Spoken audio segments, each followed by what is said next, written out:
The following podcast is part of our Best of Invisible Wheelchair podcast for 2017. It was previously broadcast this past year and is being rebroadcast here.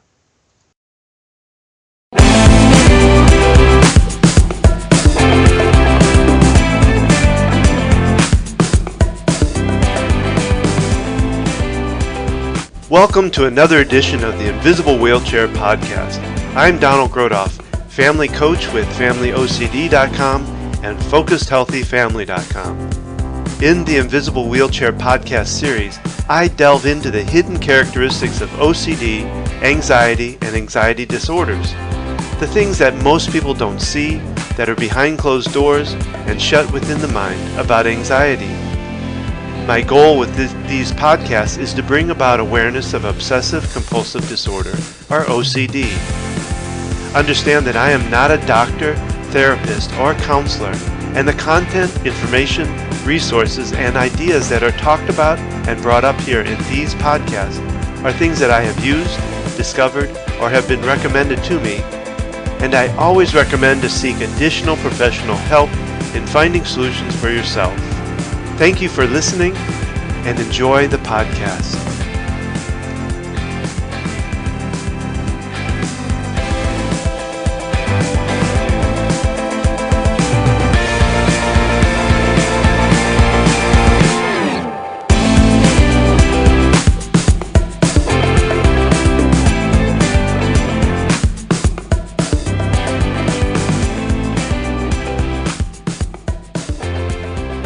This podcast was recorded on March 6, 2017. This is podcast number 1A, called What is OCD? In the last podcast, we talked about the podcast series itself and what I'm trying to do with it. This particular podcast, we're going to talk about what is OCD. OCD is called Obsessive Compulsive Disorder. Now, I talk about OCD, but it's not my particular issue, in fact, that it's not me that's the one having OCD, but my daughter. But as I talk about it in the work I do, it's really about the family too. So I always say, if one suffers from OCD, everyone in the family suffers from OCD, because they suffer in a different way. And that's not to diminish the person who actually is going through it. I don't mean that at all. They suffer more than anybody. But it is a family thing because it affects every part of the family's life, especially in our case. And we'll go through her story in another podcast coming up soon.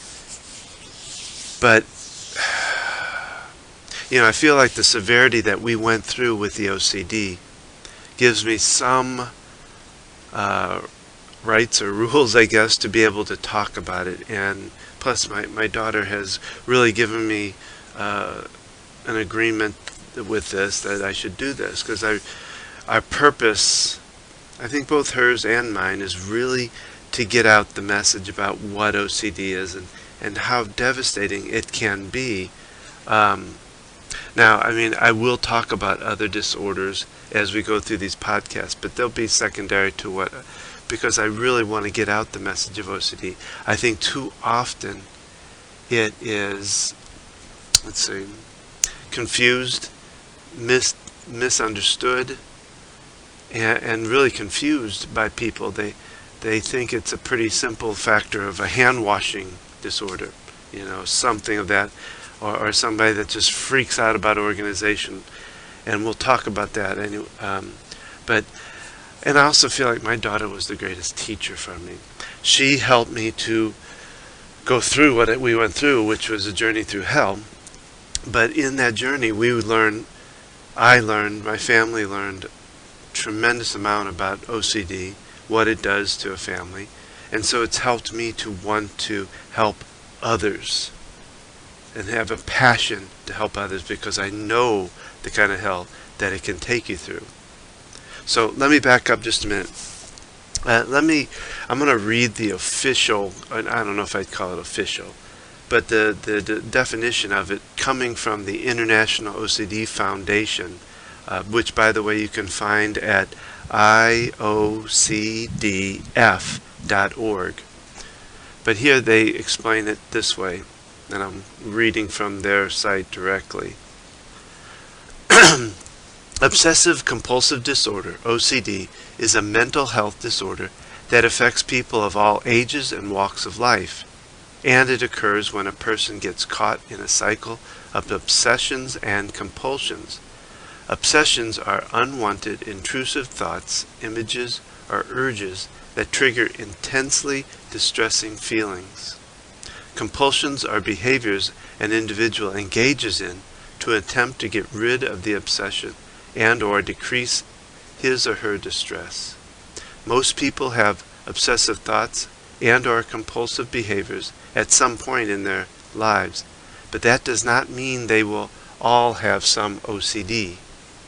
In order for a diagnosis of obsessive compulsive disorder to be made, this cycle of obsessions and compulsions becomes so extreme that it consumes a lot of time and gets in the way of important activities that a person values. Now, that last statement was probably the most powerful statement of the definition. This cycle of obsessions and compulsions becomes so extreme that it consumes a lot of time and gets in the way of important activities that person values.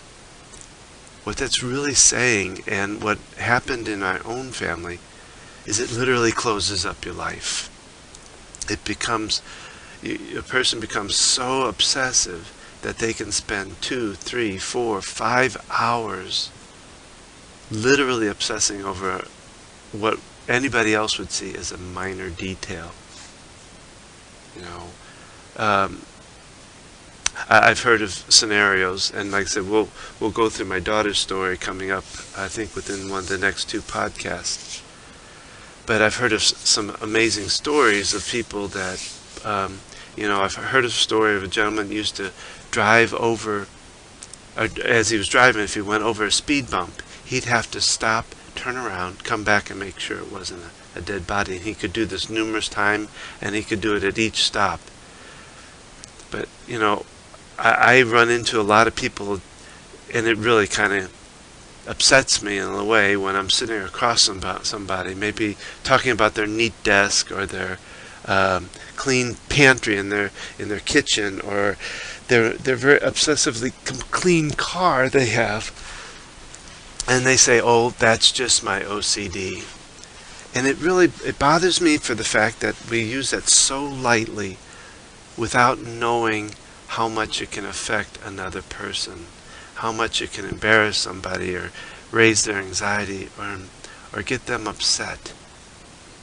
Because the difference between an organizational person, fanatic, freak, whatever you want to call them, and OCD really has to do with that last line. The organizational person likes to have things neat and does obsess over it a little bit, want to make sure it's nice and neat and clean. But the difference is they can walk away from it. They can say, that's good enough, and walk away. An obsessive compulsive disorder person, an OCD person, can't walk away until it is perfect. And there's no such thing as perfect, because the mind changes the rules constantly. And I think because of that, and because of some of the other parts of it, it's really highly misdiagnosed. Because there are somewhere between 2 to 3 million adults and somewhere around 500,000 kids that are diagnosed with OCD. And again, I feel like that's misdiagnosed. And the reason why, and one of the reasons I really kind of picked OCD to really work on, not only because it's my passion, but I have found through the work I've done and through some of the other stuff I've done, that OCD becomes a subset of a lot of the other disorders. Because it's really, again, as I mentioned, I think in the last podcast, it is about anxiety. It is about the basis of this is anxiety. That's the foundation of most of these disorders, is anxiety. And when you have anxiety, the OCD or obsessive stuff can come pretty easily from that anxiety, because it is really an anxiety disorder triggered by the anxiety of those raging thoughts that can go on in the mind that can cause people to do so much, and the anxiety is really about fight or flight. And here again, I'm going to be doing a podcast on fight or flight, but you can also find some videos on fight or flight on my website, Family OCD, because that is the basis. That is what makes anxiety go off the charts, is fight or flight gone off the charts. So, some of the things that cause OCD, well, really the cause of it is a brain misfunction. And the simplest way that I can approach it, because I am not a doctor, I'm not a therapist, I just I've worked with therapists, and I've worked with people with OCD, including my daughter. And the way it was explained to me from some of the doctors I've worked with, and the way I understand it the best, because it's a much simpler way, is that up in the brain, the neurotransmitters talk to each other. They fire messages back and forth to each other. That's the way a normal brain would work. But when it comes to OCD, and here's the best way I can describe it, those messages tend to backwash, go back into the transmitter that sent it, which is not the way it's supposed to happen. Messages are going back and forth, but they're coming from other, and so it causes a loop in the brain that causes these messages to be repeated over and over and over. And what can happen is, these things can be kind of recessive in a person, and some kind of trauma or some kind of bad event, like a death or violence or car accident, can then, or sometimes even a diagnosis. For instance, the mother that I heard about, this is not one of my clients, but the mother I heard about, that her son was diagnosed with a serious blood disorder. And that triggered within her the trauma behind that, the fear behind that, triggered her to then become obsessed about germs and blood and cleanliness, all of that, and would cause her to wash her hands hundreds of times a day, which sounds unusual, sounds outrageous, but I know from my own daughter, 4 and 5 hours worth of hand washing sometimes. And so these traumas or these bad events or these things that happen to us can then trigger and enhance the OCD to come out. Because some can be inherited, from what I understand. Again, this is a layman's way of understanding it. And then there's also these things called pandas and pans. And I'm actually going to go over these deeper. But pandas stands for Pediatric Autoimmune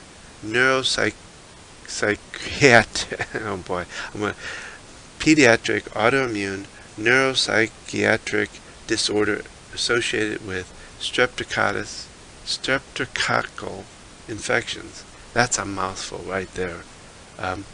But what it basically stands for is that because of strep throat, or the strep infection, it can trigger instant onset of OCD. And I believe this is what my daughter went through, because it came like a light switch for us. They've also, and again, you can find out more about this by going to the IOCDF.org website to understand. Plus, I'm going to do a podcast on it too. The other one is PANS. That came about after pandas. And it's the thought that there are other viruses and things that can trigger, infectious triggers, they call them, for this for OCD. So, and some of the things that go on because of OCD, I found the energy in our house was so bad, and I find this with clients too, that you could cut it with you couldn't cut it with a chainsaw. They get stuck, and so that behavior continues. Again, the stress is thick.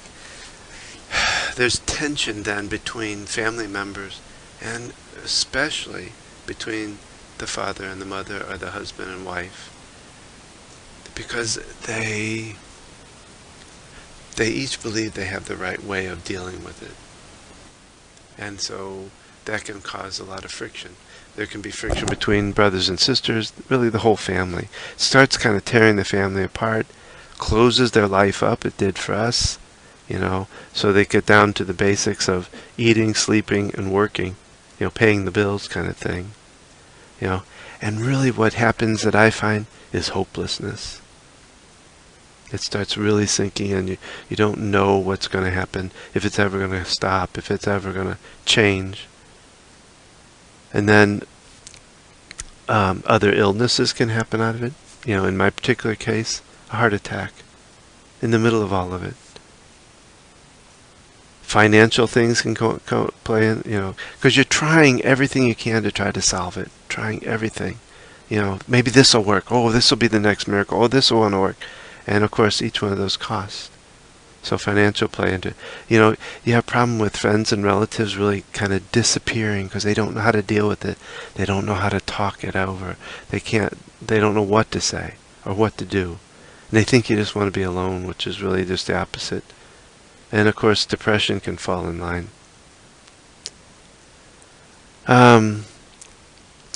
Some of the things that I recommend, and again, this is a recommendation. Understand, I'm not a doctor. I'm not a therapist, or I can't even call myself a counselor. I do my work through EFT and some alternative practices that are not recognized and licensed.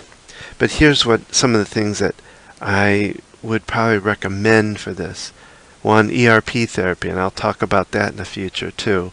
It's exposure response prevention. CBT, cognitive behavioral therapy, talk therapy, has its benefits, but it's you have to do it in a particular way. Right? EFT, emotional freedom techniques, are better known as tapping. And then also understanding diet and nutritional needs, and going for some more deeper testing than they do in the medical world, like immunotesting and psychotropic and analgesic testing can really help get to a deeper, more vital sense of what's going on. So it's helpful to find a specific doctor that knows, or a therapist, or a clinic that really specializes in OCD, and I have recommendations for that too. Naturopathic medicine, of course, the medical world plays into it. I'm not giving up on that or downing that in any way. Hypnotherapy and movement therapy all play a role, can play a role, I should say, and are recommendations, but I'd still always say is seek professional help. And again, there are references to that on the invisible wheelchair of places you can go and things you can do. So again, I remind you here to leave comment after this, because that helps me, give me fodder for the next podcast. Also want to hear your invisible, don't forget, I want to hear your invisible wheelchair story. So go to invisiblewheelchair.com and click on Tell Your Story. And tell a story and share it. Get it out there, especially about OCD.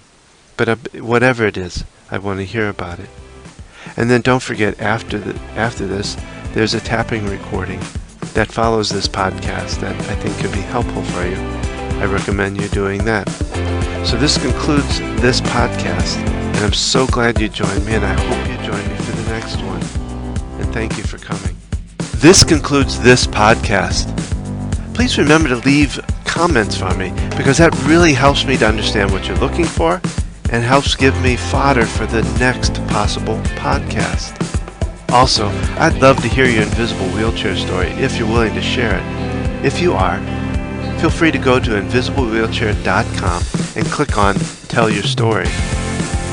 Now, if you've heard these things and you feel like you need further assistance or some help in what you're going through, and you want to spend some time with me working through those issues, then feel free to book a session at focusedhealthyfamily.com or familyocd.com, or simply call me at 704-562-1630. Finally, don't forget there is a tap-in recording following this podcast you may want to take advantage of. I hope you've enjoyed this podcast and will join me for the next one. Remember, keep tapping, talking, and transcending your life into new heights. Thank you, and have a great day.